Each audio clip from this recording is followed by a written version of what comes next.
转行了吗？真的吗？真的呀，真的。对啊，我们就是最深的羁绊啊。如果没有遇到彼此，那我们其实就没有作为演员的开始吧。我可能就是会回到老家干点什么其他有的没的东西，具体什么我也不知道，但是肯定不会像现在这样。没有，人生没有后悔路，就向前看。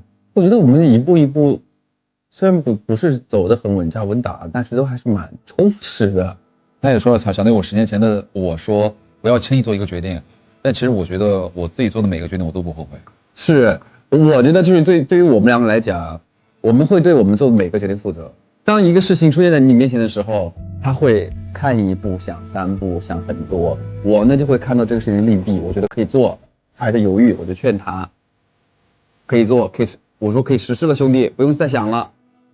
他们就会哎呀，怎么样？那个又怎么样？就是先答应你，然后又会想怎么样，我就说哎等，所以这是我们做事情的一个节奏，我们互相弥补。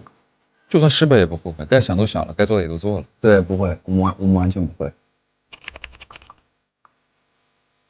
我觉得我们互相都做了很多事情，在这个过程当中。其实我觉得，信任这个东西它不能靠累积，你就好比是日久生情和一见钟情，只有这2种感觉，你对一个人的那种看法。啊，他就是我见他第一面的时候，我俩刚开始共事的时候，我觉得这个人他值得信任，所以这个东西不需要累积。所以到后面发生的种种事情的话，我就是信任这个人。那如果一上来我就看这个人不对劲，或者觉得我不想信任他的话，你再怎么累积也是没用的。他的意思应该就是对于这个人有个基本的判断，然后在后面相处的过程当中，从事儿上来见，如果你某件事做的可能不是很妥当，那可能会影响这个判断一次。但你如果每一件都基于这个判断都做的比较的踏实，或者说很对位，那基本上这个人就可能越来越信任。我反正是无条件相信他。我希望就是我能够饰演一个非常有强情节在身的一种角色，而不是这样一个拧巴的一个人。我希望我能够拿到主动权，来诠释我的一些角度。因为我们最近一次合作，就是我是全程被动嘛，我想换位置，或者说换一换人生。这种类型其实都还好，主要是角色上的不同。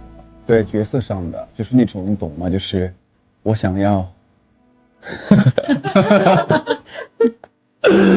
大概能 get 到，就是你懂吗？我想要主动一点，侧重点无所谓啊，有对方陪伴就好。